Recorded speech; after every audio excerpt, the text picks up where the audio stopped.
Hello Scorpio, love reading po tayo. This is for the month of April to May 2026. Summer love reading tayo guys para sa inyo. Kuha tayo ng ilang guidance, advice, messages. Anong kailangan nyong marinig? Ano nga asahan nyo ngayong summer? Ayan, kamusta kayo Scorpio? Guidance po. Mensaheng gabay, no matter what your relationship status right now, Scorpio, single ka pa man in a relationship, attached or married, maybe this message is for you. Bago natin gamitin si Tarot, kuha muna tayo ng ilang oracle. Bilang pasimula, kung ano man po ang aangat dito, of course, ika-clarify natin. Okay? Para po sa mga Scorpio, Scorpio energy tayo. April to May.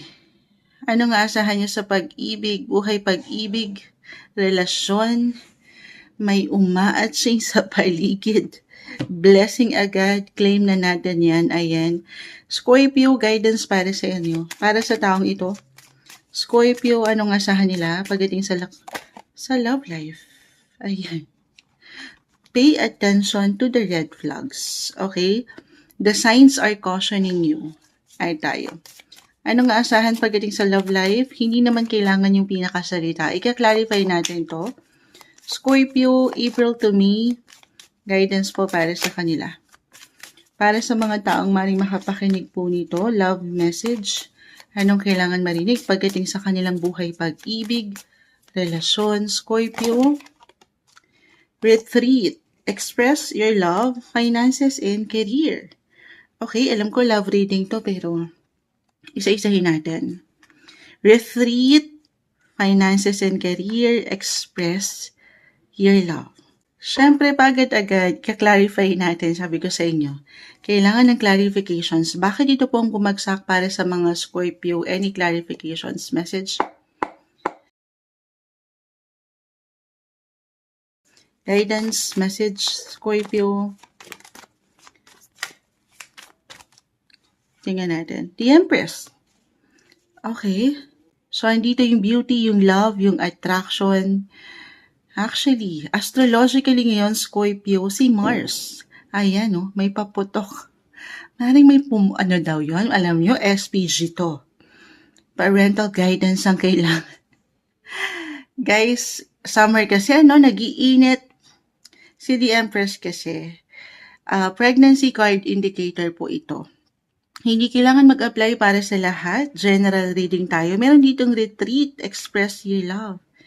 And si Mars, planet Mars, ang inyong mga traditional planet ruler, is currently po nasa inyong mga 5th house of romance, love life. So, hindi imposible na meron talagang retreat. It's time to disconnect from the world. Meron ba kayong pupuntahan? Meron ba, may pa-fireworks? Mukhang may paputok. Tapos na ang New Year, pero may paputok. Oo, pero the energy is giving, Scorpio. Maaring may pagkakataon kayo ngayon to bond, or maybe ito yung pinaka-advice, retreat, more quality time kasama ang iyong mahalaga sa'yo, ang iyong kapareha. This is for couples, ha. In a relationship po tayo muna. Yun yung una kong nakita. Express your love. Go ahead and make the romantic gesture. Kasi itong si Mars, again, planet of energy, action, nasa inyong mga 5th house of romance. The Empress, umangat yung inyong love life, nagbo-bloom, may spark, may ganda. Okay? Patuloy na nandyan yung impression na meron pang ang kilig or even spark. Love, love, love, guys. Nag-iinit po ang inyong mga buhay pag-ibig at maaring makaramdam kayo. So, reversal tayo ha. Maaring itong mga partner nyo, ang inyong mga asawa, ay higit na maging affectionate. Ayan, medyo maging clingy or hanap-hanapin kayo. This is for some of you na nasa isang relasyon. On fire. Kasi summer na nga. Summer love reading, sakto. Baka may retreat or meron kayong, saan ba kayo mag-outing? Actually, sign of pregnancy. Again, baka merong mabuo, may baby blessing. Meron kayong mabuo ngayong April to May. 2026 ang ating hiningi. Kung kayo naman ay may mga anak na, maaaring dyan din po yung pumapasok ha. Again, sa 5th house, actually, connected din po yan sa children and pregnancy. Yes po. So, maaaring ito kusang pwedeng yung maramdaman. Again, or ang inyong mga partner, reversal tayo, you want to spend time with your partner, more quality time, kasamang pamilya or mga bata kung kayo po ay may mga anak na. Okay? Ganun yung energy, guys. At kung single kayo, syempre pa, express your love. Maaaring merong someone na mapaangat na ang boses, yes, or maging bukas sa ideya ng love. Merong, why not?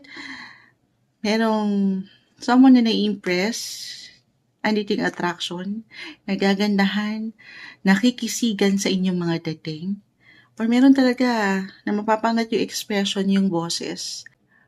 Meron pong chance, single, Scorpio, na meron kayong ma-meet na someone interesting. Yes, pero pay attention to the red flags. Maybe isang indication yan, no? Na syempre naman, for singles especially, na huwag kayong magmamadali. Lalo kasi nag-iinit, on fire, andyan yung spark, nagbo-bloom, minsan nag-slow mo pa nga ang mga sitwasyon. Hindi nyo nakikita yung kabuuan ng larawan. This is for some naman po na single, or andito na kayo, nasa dating stage na kayo, hindi sa hindi magiging okay.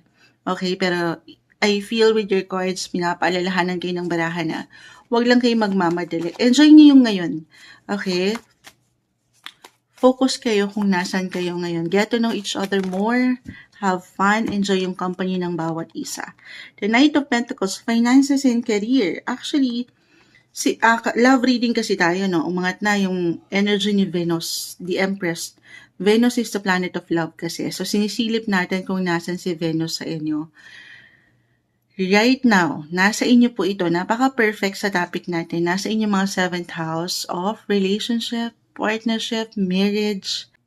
Kung nasa isang relasyon na kayo, 7th house of marriage, guys, express your love. Again, meron maaring mag-express. It could be love proposal for single or a marriage proposal po. Yes. Lalo pa for couples in a relationship na para magpinagtibay na rin kayo ng ilang pagkakataon, marami na kayong pinagdaanan, umaangat na po kasi dito yung para bang gusto nyo ng i-take to the next level or to a new level yung connection nyo, andito na yung maturity, may ilang plano na kayo, yung ilang goal nyo, hindi lang sa love, okay? Pero pagdating sa inyong career, sa inyong finances, hindi kailangan yung pinakasalita, pero meron din ako ibabahagi dyan actually kasi around end of April to May, si Venus will enter your 8th house of finances, ang inyong mga natural placement. Kung meron man ako nababanggit astrologically, Scorpio, hindi na po ito kailangan laliman, okay? Or pakaintindihin, maaaring ma-mention ko lang, para kahit paano ay meron kayong ideya kung saan ko po pinaguhugot yung ilang messages. Si 8th house po kasi connected yan sa financial sector. Especially shared finances. Kung halimbawa kayong mag-asawa ay naghahati kayo sa ilang gastusin, sa kaperahan, or pagdating sa inyong mga bangko, dyan po yan pumapasok eh. So, maaaring meron kayong ilang kailangan i-deal dyan or i-priority, bigyan ng focus. April to May, together. Okay. The Death card. Actually, na-mention ka, hindi kailangan katakutan, laliman, ano pa man, maging sino ka pa man, Scorpio. Yung na-mention ko, Venus will enter the 8th house, your 8th house, your natural placement, you are in the 8th house, Scorpio. Astrologically, house of death po yan. House of death. Okay.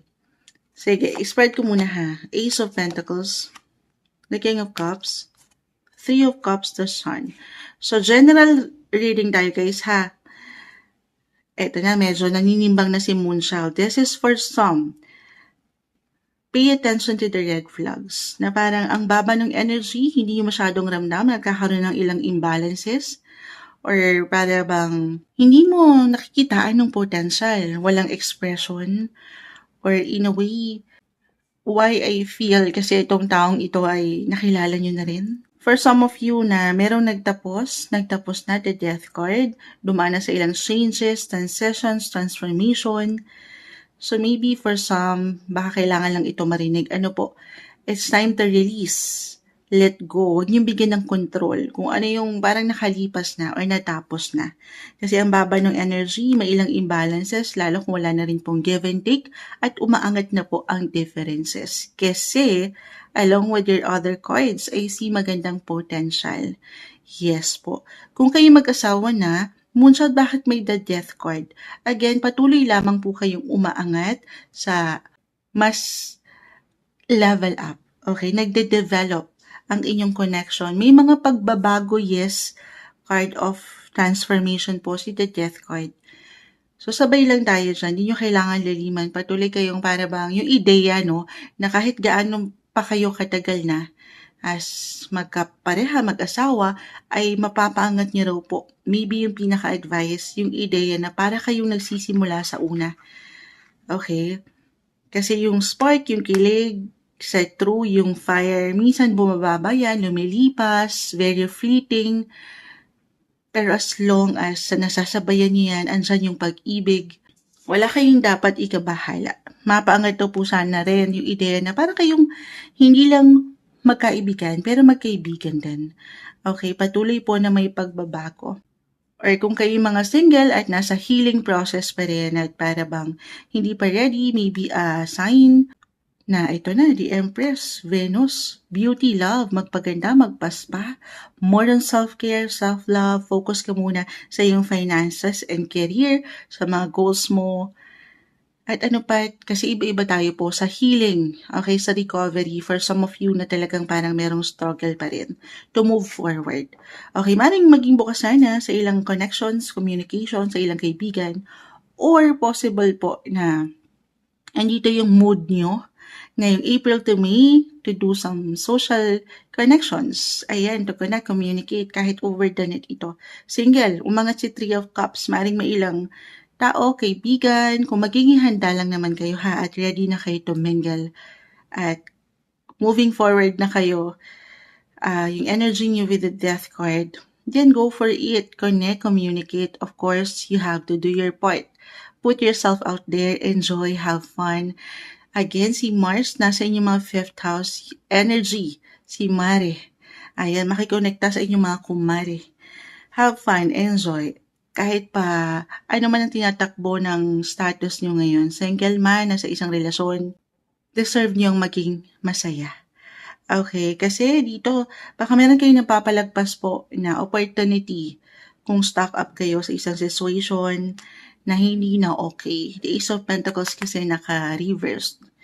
Ano yung namimiss na opportunity? Yung magagandang possibility na na-mention ko nung una. Love, marriage proposal, or pagdating sa expression, retreat, travel, or sa higit na mas practical, yung mga goals nyo together ng future potential mo na person if ever single. Ganon yung energy, guys.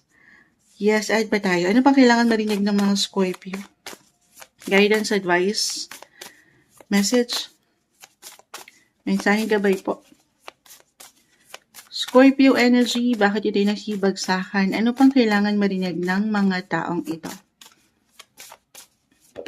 Ay! Challenges. Add pa ako. So, ayun na, no? May ilang challenges na napaka-normal sa anumang sektor ng buhay, especially sa relasyon. Okay, wala nang mabagsak. Make a decision. Work on inner healing. The Sun. Ito naman po si The Sun, kahit naka-reverse in the King of Cups, The Sun, si Haring Araw pa rin ito. Baliktad-baliktarin pa rin naman natin yan. The Sun is still the Sun. Stay optimistic lang po pagdating sa inyong mga buhay love life. Kung kailangan nyo muna mag-pause, mapagnilay, mag-recharge ng inyong baterya. Lalo kung nakakaramdam kayo ng ilang struggle or challenging sa inyong connection. Hinga nang makahinga sa ilang isipin. Sana sa ilang barahang bumabagsak dito, napakaganda, practical and emotional. Hopefully, una't huli, piliin nyo ang maging happy. Deserve nyo ang maging masaya. Ito yung umangat po na guidance advice, messages para sa inyo. April to May 2026, love messages, Scorpio.